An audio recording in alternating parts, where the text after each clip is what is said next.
I'm Annie Eagle, and I'm the coordinator of the BRIGHT program at Brookline High School.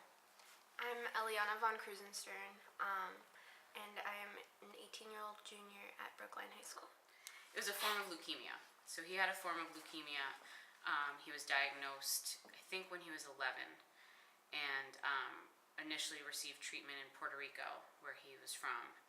And after his first bone marrow transplant didn't work, he moved with his family to Boston. Jose was, like, when you first met Jose, he seemed very understated and kind of quiet and very studious. And then when you got to know him, you kind of found out he was completely different. He was really funny, and he just always kind of was in a good mood despite whatever was happening. He kind of showed us that no matter what, you can do well, you can push yourself, you can be the best you can be. So I first met Jose in the spring of his sophomore year, and he spent his entire sophomore year in the hospital. He had just recovered from a bone marrow transplant, and when I met him, we couldn't shake hands because he couldn't, touch anyone, or it was even hard for him to be in school. He had to wear a mask, and so my first impression was, wow, this is a kid that really wants to be in school.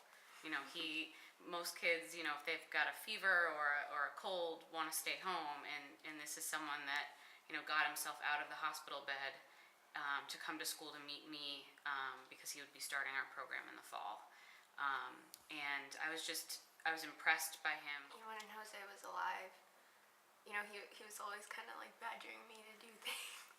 Like get my homework done, go to class, or like I have this habit of like I'll start eating something and I don't really like it and I might throw it out, and he's always saying, don't waste food. And I would always be like, yeah, whatever. Like, leave me alone. And so when he passed away, it was kind of like,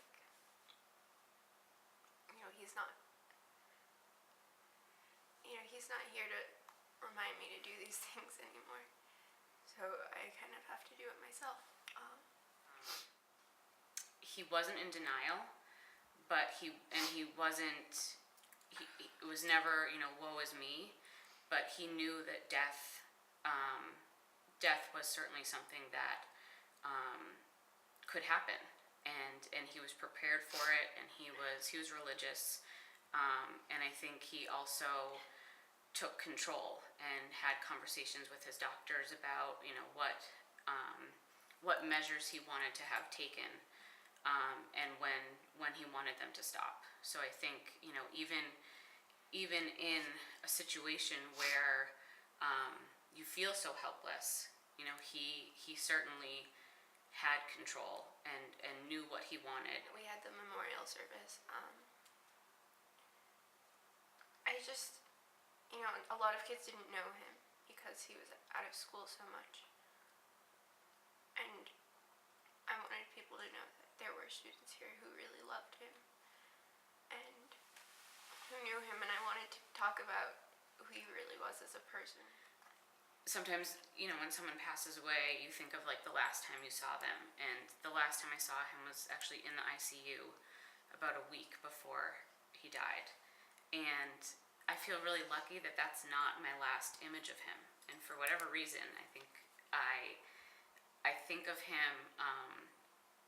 I think of him walking down the hallway and walking into our room with his walker and this big smile on his face. Even if he was coming from a class that he didn't particularly like, that's how he always approached our room.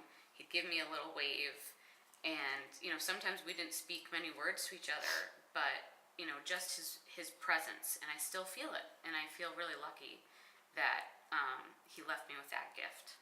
I didn't get to see him for a few months before he passed away.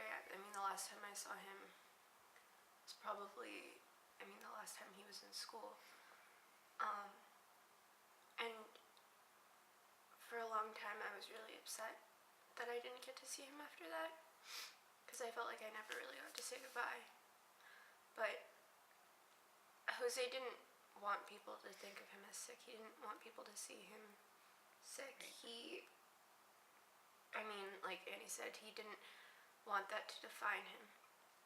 And so my last memory of him is, I got an egg salad sandwich from the cafeteria and I didn't like it and I threw it out. And my last memory of him was him being like, oh, you shouldn't throw that out, like that's so wasteful. And me being like, oh, leave me alone, like I'm just not hungry, like I don't want to do that. And we bickered a lot, but it was always very good-natured. And he would tease me about things, joke, like in a very nice, funny way. And I'm glad that's my last memory, because we were just being us. It wasn't about us saying goodbye, or about either of us knowing what was going to happen. It was just a normal day for us, and that's how I want to remember him.